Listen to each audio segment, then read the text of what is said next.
Hello mga mamshis at papshis. So for today's reel, sideline muna ang papshi at mamshi nyo. Magluluto ang mamshi ng creamy carbonara for today's video. Mahilig magluto ang mamshi kaya why not pagkakitaan natin diba? Pareho kami naka-work from home ni papshi, kaya mas mahaba ang free time namin para mag-sideline, sayang ang extra income, dapat maging wise at madiskarte tayo minsan.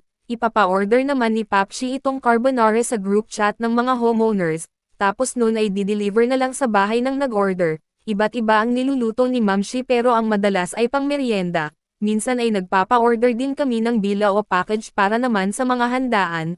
Real talk tayo. Sa hirap ng buhay ngayon kahit may mga regular na trabaho na ay hindi guaranteed na magiging magaan na ang pamumuhay. Sabi nga nila walang yumayaman sa pagiging empleyado. Malay natin isang araw ang sideline na tulad nito ay maging full-grown business.